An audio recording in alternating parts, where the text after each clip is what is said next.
Bismillahirrahmanirrahim. Our new topic of discussion is photophosphorylation.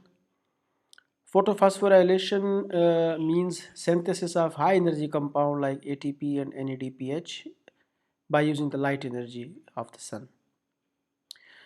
So photophosphorylation basically सिर्फ plant cells के अंदर ये mechanism होता है और plant cells within the plant cell या क्लोरोप्लास्ट के अंदर ये प्रोसेस होता है. फोटोफॉस्फोराइलेशन एनिमल सेल के अंदर नहीं होती because the animal cell they lack chloroplast. So photophosphorylation basically is the result of the photosynthesis. और photosynthesis में भी photosphorylation light reaction में होता है, यानी it depends on the light because light energy को ही ये process use करता है और as a result ATP and NADPH के molecules बनते हैं. So overall light reaction में कार्बन डाइऑक्साइड और वाटर जब जब आपस में कंबाइन होते हैं in the presence of the light energy तो ऑक्सीजन इवॉल्व होती हैं और कार्बोहाइड्रेट्स बनते हैं. सो photosynthesis generally consist of two segments. ये दो रिएक्शन पे कंसिस्ट होता है. एक को लाइट रिएक्शन कहते हैं because it depends upon the light energy और इसी लाइट रिएक्शन में ही फोटोफॉस्फोराइलेशन होती हैं. और दूसरे सेगमेंट को दूसरे प्रोसेस को डार्क रिएक्शन कहते हैं या इसको लाइट इंडिपेंडेंट रिएक्शन कहते हैं क्योंकि इसमें लाइट अगर ना भी हो तो दिस प्रोसेस कैन प्रोसीड. और इसको जनरली कार्बन एसिमिलेशन या कार्बन फिक्सेशन कहते हैं क्योंकि इसमें कार्बन डाइऑक्साइड यानी कार्बन फिक्स होकर कार्बोहाइड्रेट बनाती है. So generally speaking light reaction जिसको हम फोटोफॉस्फोराइलेशन कहते हैं it only occurs in the plants when the plants are illuminated means ये दिन के वक्त होता है, डे लाइट की प्रेजेंस में होता है and produces ATP and NADPH. जबकि जो डार्क रिएक्शन है जिसको हम कार्बन फिक्सेशन या कार्बन एसिमिलेशन कहते हैं ये it occur all the time. ये ज़रूरी नहीं कि सिर्फ ये डार्क में हो या उसमें हो नाइट के टाइम में हो. ये लाइट इंडिपेंडेंट है, लाइट हो या लाइट ना हो this process can proceed. And but yes it depends on the light reaction. Light reaction पे इसलिए डिपेंड करता है क्योंकि इसमें एटीपी और एनएडीपीएच की ज़रूरत पड़ती है कि जो बनते ही लाइट रिएक्शन में है. So it uses ATP and NADPH which is basically synthesized during the light reaction as a result of the photophosphorylation to convert the carbon dioxide to glucose. So structure of chloroplast because before proceeding towards the photophosphorylation reaction it's very important to know about the structure of the chloroplast. So chloroplast generally consist of outer membrane, inner membrane, and then there is another membrane which make a sac-like structures which is called as the thylakoid. So इसमें एक sac like structure को thylakoid कहते हैं जबकि when several thylakoid they pile up over each other and they make a stack like structure, this is called the grana. एक grana means it's a plural और अगर single हो तो इसको granum कहते हैं. और अब यहाँ पे तकरीबन 3 कंपार्टमेंट बन जाते हैं. एक कंपार्टमेंट बनता है between the outer and the inner membrane, ये वाला इंटर मेम्ब्रेन कंपार्टमेंट या स्पेस. एक स्पेस बनता है between the grana and the inner membrane जिसको स्ट्रोमा कहते हैं. और एक कंपार्टमेंट बनता है या स्पेस बनती है with in the thylakoid membrane जिसको ल्यूमिन कहते हैं, ल्यूमिन ऑफ द थाइलाकॉइड कहते हैं. तो stroma is present below the inner membrane and outside the thylakoid membrane. So it's the general structure of the mitochondria. It consists of the outer membrane, the inner membrane, and the thylakoid membrane. Or the thylakoid has several thylakoid. When they stack over each other, they make a structure which is called granum. तो एक तो ये intermembrane space बनती है between the outer and the inner membrane. एक stroma की space है which is present below the inner membrane and between the thylakoid. और एक है thylakoid lumen. Again is the same structure of the cross section of the chloroplast. It's the outer membrane, it's the inner membrane, is the intermembrane space.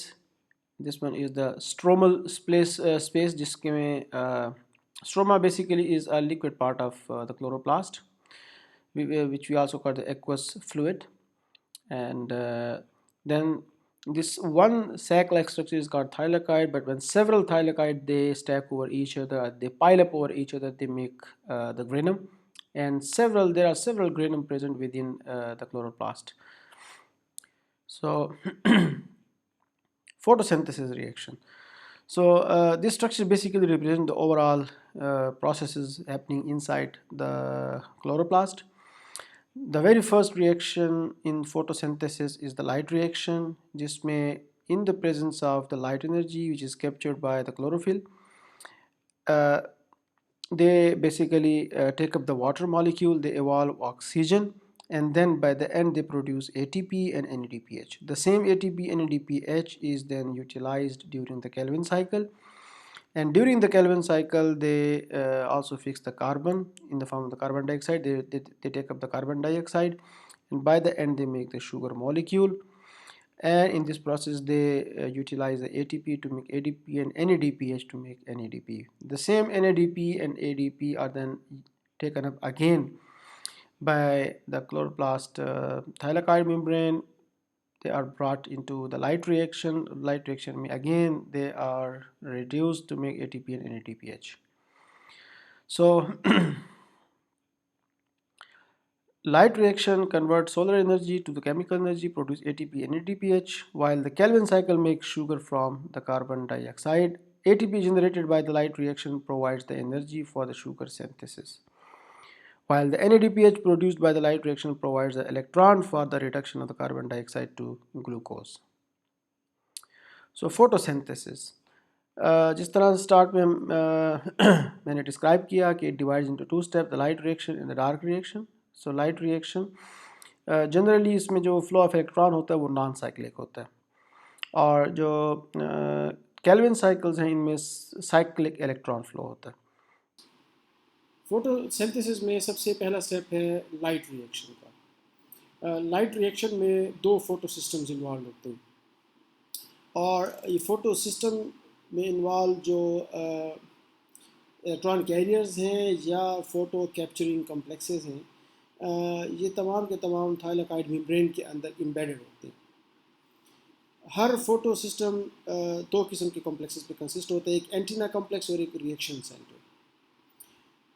Antenna complex का काम होता है photon को, light के photons को capture करना, और फिर जब ये कैप्चर करते हैं तो ये अपनी एनर्जी को ट्रांसफ़र करते थ्रू अ रेजोनेंस मैकेनिज़्म, यानी पास ऑन करते हैं. लेट से कि ये वो क्लोरोफिल के मॉलिक्यूल्स हैं एंटीना कॉम्प्लेक्सेस के कि जिन्होंने फोटॉन को कैप्चर किया है, तो ये एक दूसरे को एनर्जी पास ऑन करते हैं अनटिल अनलेस के ये एक रिएक्शन सेंटर को फोकस करके तमाम के तमाम एनर्जी रिएक्शन सेंटर पे फोकस कर देते हैं. इसके बाद यहाँ से जब इलेक्ट्रॉन एक्साइट होते हैं, so these electrons are accepted by the primary electron acceptor. So the antenna complex main function is to absorb a photon and transfer the energy to the reaction center, while the reaction center contains the chlorophyll A whose electron absorb energy and begin the photosynthesis. So ये इसकी further explanation है एक photo system की. या हर photo system के अंदर एक antenna complexes होते हैं which consist of several chlorophyll molecules and other accessory proteins, the pigments, and a reaction center. Reaction centre का काम एनर्जी को फाइनली कैप्चर करके और वाटर मॉलिक्यूल को ब्रेकअप करके इलेक्ट्रॉन्स जनरेट करना है, और ये इलेक्ट्रॉन्स जो है they are pass on to the primary electron acceptor. ये एक ओवरऑल स्कीमेटिक रिप्रेजेंटेशन है एक फोटोसिंथेसिस के लाइट रिएक्शन की. Each light reaction consist of two photo system 2 and photosystem 1. इसकी तरतीब 2 और 1 इसलिए है बिकॉज कि जो फोटो सिस्टम 1 था it was the first one which was discovered, और जो फोटो सिस्टम 2 था it was second in the discovery.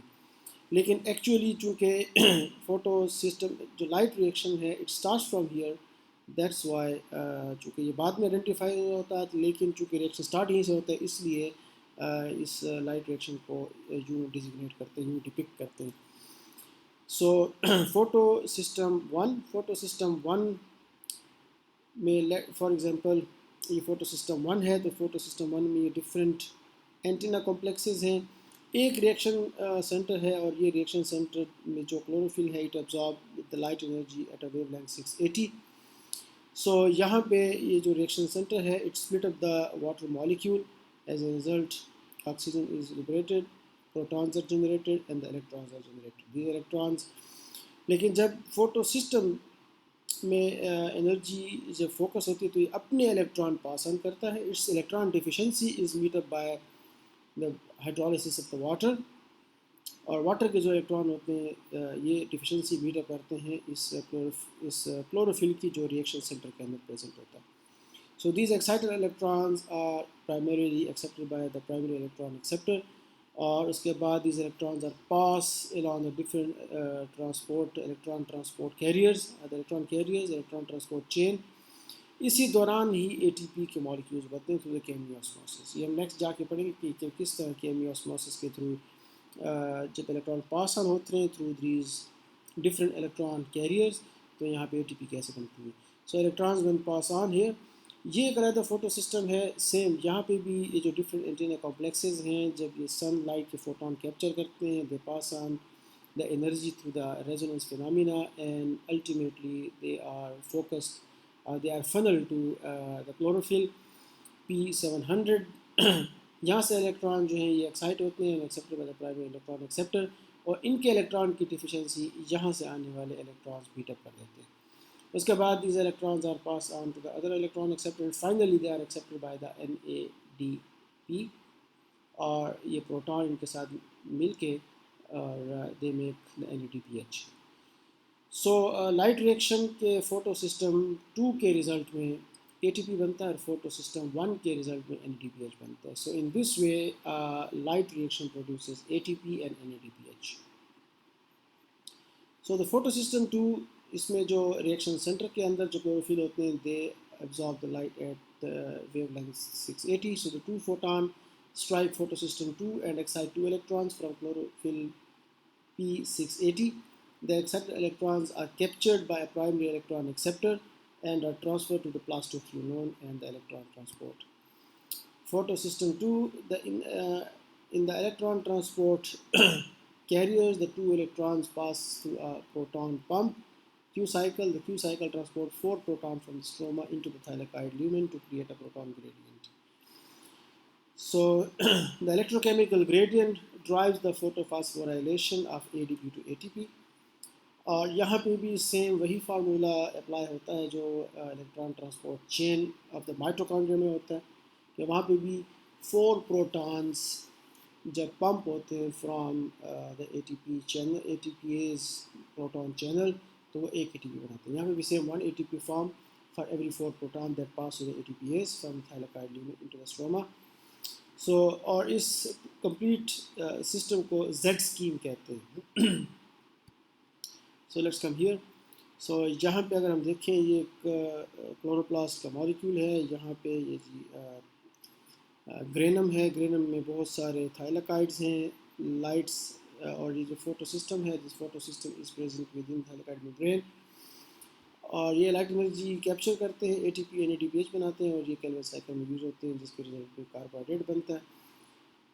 सो यहाँ पे फोटो सिस्टम 2 है, लाइट एनर्जी कैप्चर करता है इनके antenna complexes and the light and the energy is focused और funnel to the reaction centre जहाँ पे क्लोरोफिल P680 के जो इलेक्ट्रॉन्स हैं ये एक्साइट होते हैं. इसकी डिफिशिएंसी को फुलफिल करने के लिए वाटर स्प्लिट होता है. As a result electron oxygen evolve हो जाती है, प्रोटॉन बनते हैं और इलेक्ट्रॉन जो हैं they meet up the deficiency of the electron here. तो प्राइमरी एक्सेप्टर में प्लास्टोक्विनोन से different cytochrome complexes B6F complexes plastocyanin की तरफ आते हैं इलेक्ट्रॉन.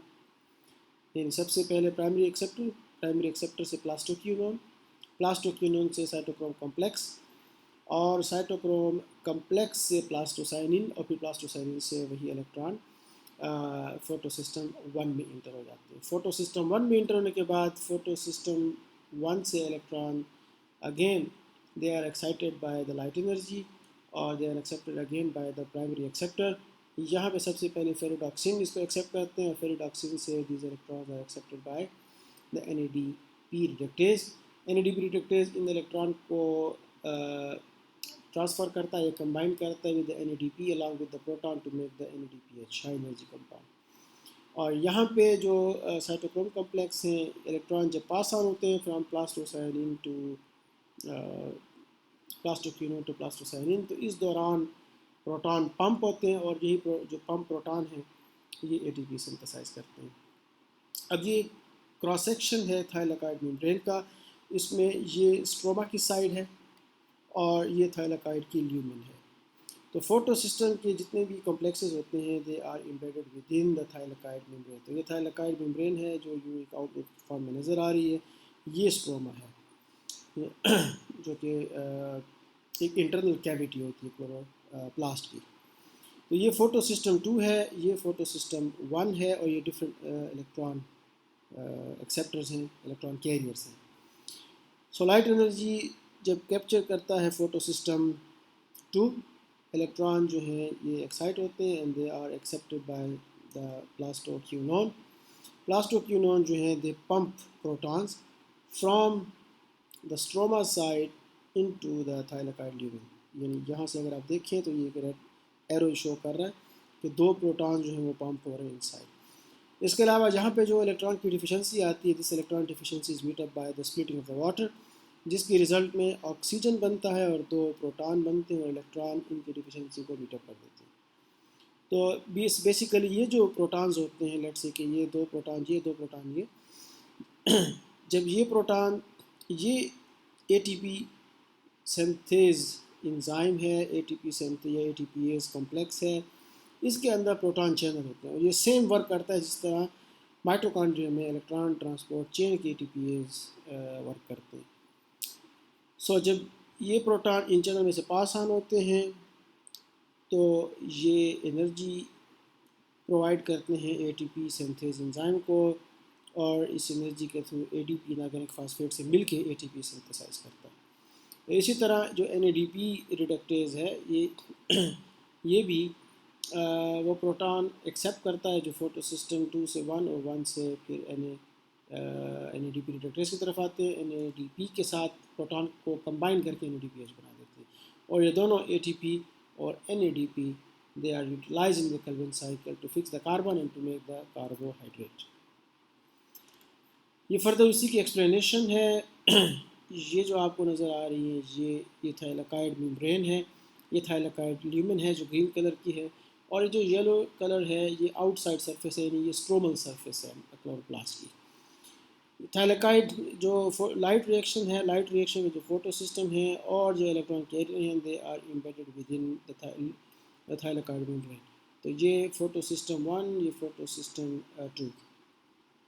सो इलेक्ट्रॉन जब पास ऑन होते हैं फोटो सिस्टम 2 से प्लास्टोक्विनोन में, तो प्लास्टोक्विनोन प्रोटॉन को पंप करता है from stromal side into the thylakoid lumen, जिसके रिजल्ट में ल्यूमेन के अंदर प्रोटॉन की कंसंट्रेशन बढ़ जाती है और एक इलेक्ट्रोकेमिकल ग्रेडियंट बन जाता है। इस इलेक्ट्रोकेमिकल ग्रेडियंट की वजह से ये सेम वैसे ही वर्क करता है इस तरह chemiosmotic theory in case of electron transport chain in mitochondria work करती है। हाई प्रोटॉन ग्रेडियंट होने की वजह से प्रोटॉन जब फ्लक्स आउट होते हैं, जब ये थाइलाकॉइड ल्यूमेन से दोबारा स्ट्रोमा में आते हैं तो they pass on through the ATP synthase complex, जिससे जो एनर्जी जनरेट होती है ये एनर्जी यूटिलाइज होती है to combine the inorganic phosphate with the ADP to make ATP।